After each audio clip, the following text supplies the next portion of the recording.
तो आज हम पढ़ने वाले हैं डीसी मशीन के बारे में। पिछले क्लासेस में हमने बहुत सारी चीजें देखी थी डीसी मशीन को लेकर। मैंने आपको उसके कंस्ट्रक्शन पार्ट के बारे में बताया था कि कौन कौन से पार्ट्स इंपॉर्टेंट पार्ट्स होते हैं डीसी मशीन में। आज जो टॉपिक करेंगे वो है ईएमएफ इक्वेशन, इलेक्ट्रोमोटिव फोर्स के बारे में आज हम देखेंगे कि डीसी मशीन में जो इलेक्ट्रोमोटिव फोर्स होता है वो कैसे जनरेट होता है, और उसके साथ साथ जो बैक ईएमएफ का जो कॉन्सेप्ट है वो भी समझेंगे, और जो इक्वेशन यूज होता है ईएमएफ के लिए, that is your main equation, उसका आप यूज हर जगह करोगे। बहुत सारे न्यूमेरिकल्स हैं, बहुत सारे न्यूमेरिकल्स बनते हैं ईएमएफ इक्वेशंस को लेकर के, जो कि आपके गेट के सिलेबस के लिए, ईएससी के सिलेबस के लिए, और आपके जो बीटेक कोर्स है उसके लिए भी बहुत इंपॉर्टेंट है। खास करके न्यूमेरिकल्स, अगर आप बीटेक कोर्स की बात करोगे तो 7 मार्क्स का क्वेश्चन बन जाता है इस टॉपिक से, और अगर आप गेट की भी बात करोगे या ईएससी की बात करोगे तो मैक्सिमम 2 नंबर के क्वेश्चंस इस टॉपिक से बन सकते हैं। So have a look. तो देखिए, मैं आपको बता रहा हूं कि जो डीसी मशीन होता है वो किस पे बेस्ड होता है। आप किसी भी मशीन की अगर आप बात करोगे सिंक्रोनस मशीन की, अगर आप बात करोगे, if you talk about synchronous machine, if you talk about induction machine, and if you talk about DC machine, तो इनका जो प्रिंसिपल है, the principle used here is nothing but Faraday's law। अगर आप डीसी मशीन, इंडक्शन मशीन या synchronous machine की बात करोगे तो वहां पे फैराडेस लॉ का बहुत बड़ा योगदान है। तो कैसे, अभी देखते हैं। फैराडे लॉ क्या कहता है कि, फैराडे लॉ ये कहता है कि whenever a current carrying conductor is placed in a magnetic field, whenever यानी करंट कैरिंग कंडक्टर, ये आपका मान लीजिए कोई करंट कैरिंग कंडक्टर है, ये जो कंडक्टर है वो I current, sorry for this, okay, ये जो कंडक्टर है वो कंडक्टर है आपको, तो ये, और ये आई करंट कैरी कर रहा है। तो अभी क्या होगा, whenever a current carrying conductor is placed in a magnetic field, ये आपको कोई मैग्नेटिक फील्ड नहीं होगा यहां से, इसको आप भी एज्यूम कर लीजिए, ये कोई मैग्नेटिक फील्ड है, ये कोई मैग्नेटिक फील्ड है बी, ठीक है। Whenever a current carrying conductor is placed in a magnetic field, okay, so an EMF will be induced, and EMF will be induced in it। ये आपका फर्स्ट लॉ है Faraday का। And second law क्या बोलता है कि this induced EMF is proportional to the rate of change of flux with respect to time, rate of change of flux with respect to time. यहां पे क्या है, ई जो है आपका ईएमएफ है, फाई जो है फ्लक्स है, और टी जो है वो है आपका। So according to Faraday's first law, whenever a current carrying conductor is placed in a magnetic field, an EMF will be induced in that conductor, and that according to second law of Faraday, what it says, the induced EMF will be proportional to the rate of change of flux with respect to time. This is your second law, okay। तो इन दोनों principal पे आपका जो DC motor है या फिर synchronous machine है या फिर आपका इंडक्शन मशीन है, ये सारे वर्क करते हैं। Understood up to this? यहां पे क्या है, Y जो है फ्लक्स है, T जो है टाइम है, E जो है EMF है। आगे देखते हैं क्या होता है मशीन में।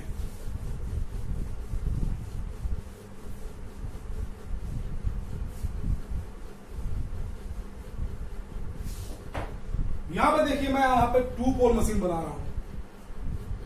आई am considering a 2 pole machine here.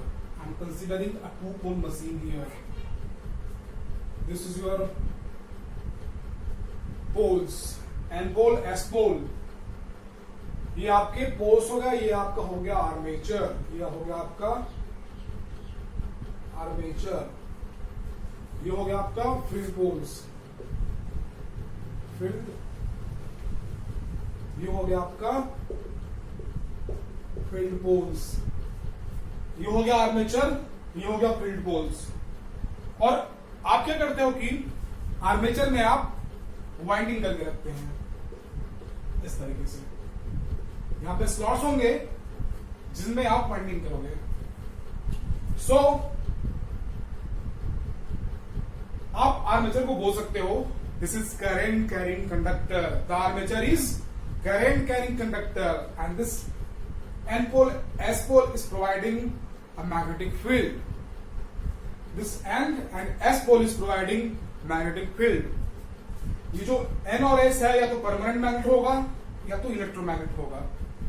अगर ये इलेक्ट्रोमैग्नेट होगा तो यहां पे वाइंडिंग्स होगी, और ये जो N जो S होगा वो सॉफ्ट आयरन कोर होगा, सॉफ्ट आयरन का बना होगा।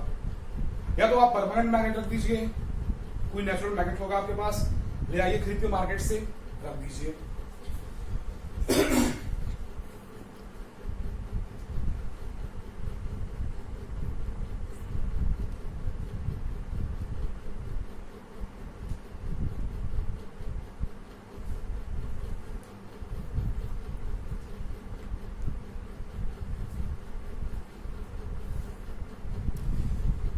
तो ठीक है यहां तक। अभी क्या है कि जो करंट कैरिंग कंडक्टर है वो मैग्नेटिक फील्ड में रखा हुआ है। तो ऑब्वियस सी बात है, अगर आप किसी करंट कैरिंग कंडक्टर को मैग्नेटिक फील्ड में रखोगे और इसको आप रोटेट करोगे तो यहां पे क्या होगा, ये जो करंट कैरिंग कंडक्टर है वो फ्लक्स को कट करेगा। यहां से आपके मैग्नेटिक फ्लक्स क्या है, किसी भी मैग्नेटिक फील्ड में मैग्नेटिक फ्लक्स होंगे कि नहीं होंगे। तो ये जो करंट कैरिंग कंडक्टर है, आर्मेचर है, वो फ्लक्स को क्या कर रहा है, कट कर रहा है। If there is change in flux, there always be change in current. If there is change in current, there is change in flux, definitely there is going to be an EMF induction. So because of this, an EMF will be induced in this conductor, and if EMF is there, definitely your armature circuit will be closed. Your armature circuit here is closed. तो यहां पे क्या होगा, इस armature के साथ आप कुछ ब्रशेस लगाओगे और इस ब्रशेस के थ्रू आप जो है यहां पर आप एक कम्यूटेटर लगाओगे। प्रीवियस क्लास में मैंने आपको कम्यूटेटर का वर्किंग बताया था शायद, या फिर उसका जो क्या काम करता है वो बताया है। तो कम्यूटेटर क्या करेगा कि ये जो सप्लाई है यहाँ पे जो मिल रही है आपको, जो ईएमएफ मिल रहा है, और जो ईएमएफ के कारण जो करंट मिल रहा है, उस करंट को ये डीसी करंट में कन्वर्ट करता है। सो इन generator this is how we get DC supply. In generator this is how we get DC supply. यहां पे क्या था कि जो N और S के बीच में हमने करंट कंडक्टर को रख दिया, हमने आर्मेचर को रख दिया, और वो आर्मेचर जो है फील्ड फ्लक्स को कट किया, and because of that an EMF was there, and this EMF, because of this EMF a current was there. Initially in the armature the current was AC, but with the help of commutator, we converted that AC supply into DC. So this is how your DC generator works. Now we'll look DC motor. DC motor में क्या होगा, ये आपका NS पहले की तरह रहेगा, लेकिन अभी क्या है, डीसी सप्लाई हम ले रहे हैं in case of generator. In case of motor क्या करेंगे, जो डीसी सप्लाई है उसको देंगे. And because of this DC supply, now we are giving the DC supply to the armature. Now the inverse action will take place. And what it will do, this reverse action will rotate this armature. यहां पर जो torque कैसे आता है वो मैं आपको next class में बताऊंगा. यहां पर हम बात कर रहे हैं ईएमएफ इंडक्शन की. So we will talk about EMF induction only. So the generator and the motor, the both are opposite things. The generator and motor mechanism is just opposite things. So I think you okay. Now what happens in case of motor? This armature starts rotating in the magnetic field. So the same action will take place also. The motor is working as a motor also, but it is having some generator action also, and EMF will also be there in case of motor. So that EMF is called as back EMF, because that back EMF is undesirable thing. So that is why we call that back EMF. And that back EMF opposes the main field flux. The main field flux, the main current it opposes. It opposes the main field flux. It opposes the main current. So that is why it is back EMF.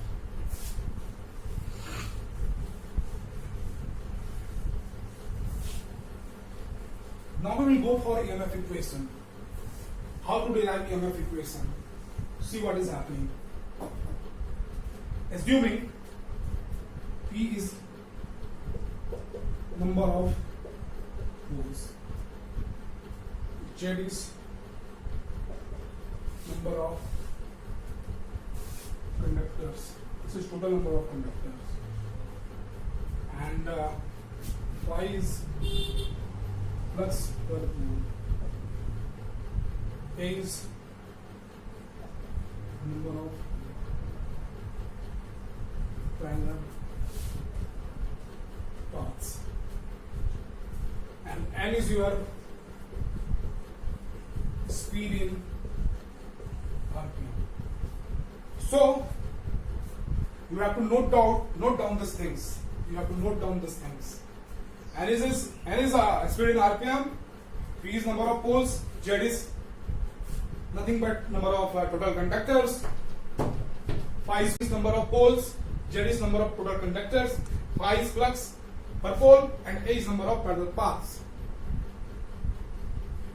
यहाँ पे क्या था कि ये जो हमने जो पोल बनाया था, ये हो गया आपका पोल, नंबर ऑफ पोल्स. हम यहाँ पे 2 पोल यूज कर रहे थे, और यहाँ पे बीच में आपका आर्मेचर था. इसमें बहुत सारे कंडक्टर्स लगे थे. So that conductor is Z. So what is happening here, if you talk about total flux, P is number of poles, phi is flux per pole, and if you talk about total number of flux, it will be nothing but P phi. This phi is flux per pole, P is number of poles, so total flux is P phi.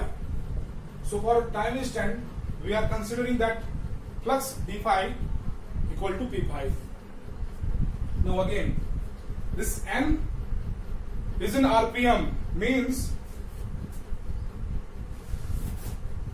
this N is in RPM. So what is happening here?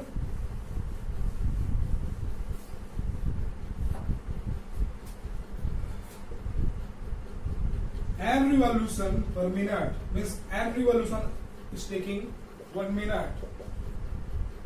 So how much one revolution will take? It will take 1 by N V naught is equal to 1 by n into 60 second. Means one revolution is taking 60 by n second. So for time instant we can consider this as dt. So according to Faraday's law, what I told you, E is d phi by dt. Put this value here. Put these values in EMF equation. What we will get? What we will get? E equal to P phi upon 60 by n. It will be P phi n by 60. So this EMF is for per conductor. Now if we talk about all the conductors, so Z will be multiplied there. So for all the conductors, P phi Zn upon 60. So this is for just one path. And if we talk about a number of parallel paths, so definitely the voltage is going to be divided, because the paths are connected in series. Actually they are projected in parallel, but they are connected in series. So that is why the voltage is divided there. So we have a parallel paths. So this EMF will be divided by A, definitely. So it will be P phi Zn upon 60A. This is your final EMF equation. So this is the desired EMF. This is the desired EMF. Hope you understood up to this point. If you have any questions, if you have any doubts and suggestions also, you can write anything in comment box. In next class we will do some numericals of this EMF equation. That would be helpful for your GATE, ESC and your BTech classes. Thank you so much.